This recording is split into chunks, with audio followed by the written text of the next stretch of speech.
सैन्य दलामध्ये योगदान देणाऱ्यांची परंपरा, अशी वैभवशाली गौरवशाली परंपरा असणारा आपला सातारा जिल्हा.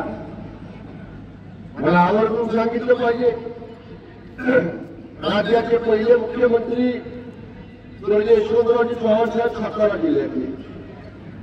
त्यांच्या खांद्याला खांदा लावून राज्याचं मंगल कलश महाराष्ट्रामध्ये आणण्यासाठी त्यांनी योगदान चव्हाण साहेबांच्या बरोबरीने दिलं. ते स्वर्गीय लोकनेते बाळासाहेब देसाई साहेब या जिल्ह्यामध्ये. पूर्वी सातारा सांगली जिल्हा एक होता. माननीय स्वर्गीय वसंतराव पाटील असतील, राजाराव बापू पाटील असतील, असे अनेक दिग्गज मंडळी ज्यांनी महाराष्ट्राला नेतृत्व दिलं, ती या सातारा जिल्ह्यामध्ये आहे. घरटी एक व्यक्ती सैन्य दलामध्ये असणारं मुख्य अफसिंगचं गाव हे आपल्या सातारा जिल्ह्यातलं आहे की ज्या गावातला प्रत्येक घरातला एक माणूस देशाच्या संरक्षणासाठी आज या ठिकाणी सैन्य दलामध्ये कार्यरत आहे. अशी सैनिकांची परंपरा असणारं सुद्धा सातारा जिल्हा हे आपलं गाव, आपला जिल्हा आहे. अनेक थोर स्वातंत्र्य सेनानी या सातारा जिल्ह्यामध्ये की ज्यांनी स्वातंत्र्य लढ्यामध्ये आपलं बलिदान दिलं, आपलं योगदान दिलं आणि जिल्ह्याचा नावलौकिक मी मराठी म्हटलं तसं महाराष्ट्रावर देशभर गाजवण्याचं काम या सर्व दिग्गजांनी या ठिकाणी दिलं. मी स्वतःला भाग्यवान समजतो. मला दुसऱ्या वेळी या जिल्ह्याचं पालकमंत्री म्हणून काम करण्याची संधी आदरणीय फडणवीस साहेबांनी, आदरणीय शिंदे साहेबांनी, आदरणीय अजितदादांनी या ठिकाणी मला दिली. मी पदभार स्वीकारला. परवा दिवशी जिल्ह्यामध्ये आलो. आज पत्रकार परिषदेमध्ये या सगळ्या गोष्टींचा मी उल्लेख केला. ज्यांनी जिल्ह्याचं नेतृत्व केलं अशा सर्व दिग्गज मान्यवरांचा आदर्श विचार डोळ्यासमोर ठेवून मी पुढे काम करण्याचा निश्चित माझा प्रयत्न या ठिकाणी होणार आहे. आज जिल्ह्यामध्ये मगाशी मी म्हटलं तसं जलसंपदाचे अनेक प्रकल्प आपण मंजूर केलेले आहेत. इन्फ्रास्ट्रक्चर, पायाभूत सुविधांचे, रस्त्यांचे, पुलांचे प्रकल्प आपण सुरू केलेले आहेत. आगले प्रतापगड जलसंवर्धनाचा एक मोठा प्रकल्प या ठिकाणी आपण माननीय शिंदे साहेब मुख्यमंत्री असताना मंजूर केला. त्याचे काम या ठिकाणी सुरू आहे. जलपर्यटनाला चालना देण्याचा माननीय मुख्यमंत्री फडणवीस साहेबांचा, शिंदे साहेबांचा, दादांचा सुद्धा या ठिकाणी मानस आहे. आपण मुलावळे तालुका जावली या ठिकाणी जलपर्यटन आता सुरू केले. तिथला बोटिंग क्लबचं काम मंजूर झाले, त्याची निविदा निघालेली आहे. आमच्या कोयनानगर रासाठी हळवाका सुद्धा एक दुसरा boating club river water sports साठी आपण मंजूर केलाय, त्याची सुद्धा या ठिकाणी निविदा निघालेली आहे.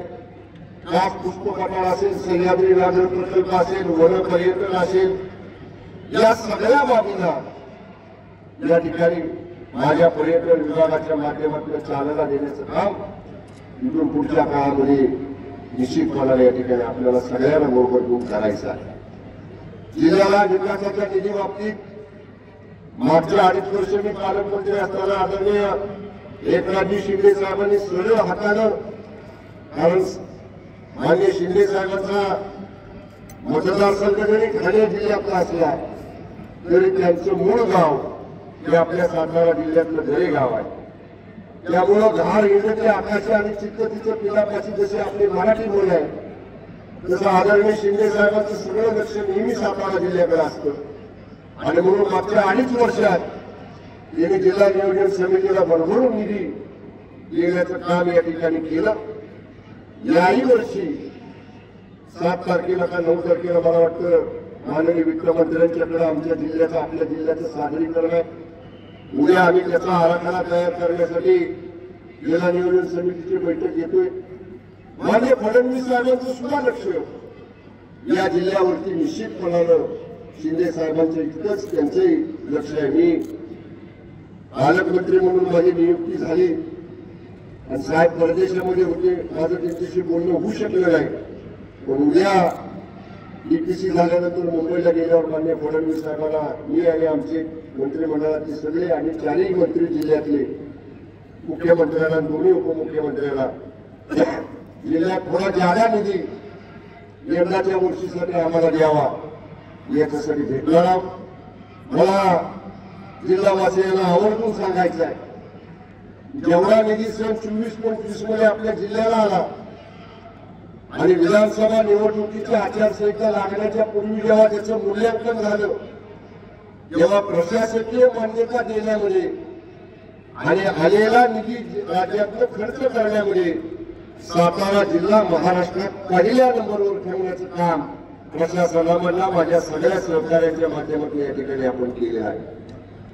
जिल्हा नियोजन समितीला जादा निधी मिळवणं, तो जादा निधी वेळेत खर्च करणं, दर्जेदार विकासाची कामं करणं, याच्यावर जसं आपलं प्राधान्य असणार आहे तसं सातारा जिल्हा एक मॉडेल झालेला आहे.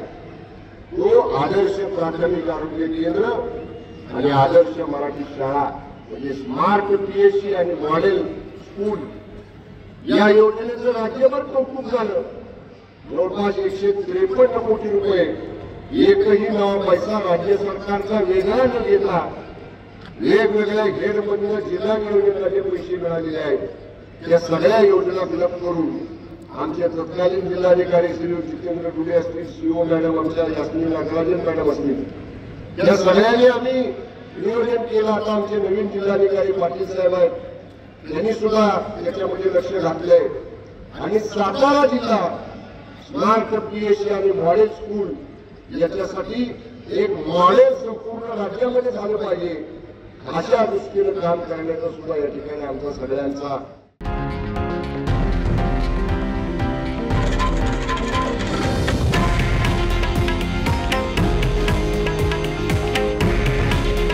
हे आहे देशातील नंबर 1 न्यूज नेटवर्क आणि आपण पाहत आहात TV9 मराठी. काळजी तुमची, हित महाराष्ट्राचं.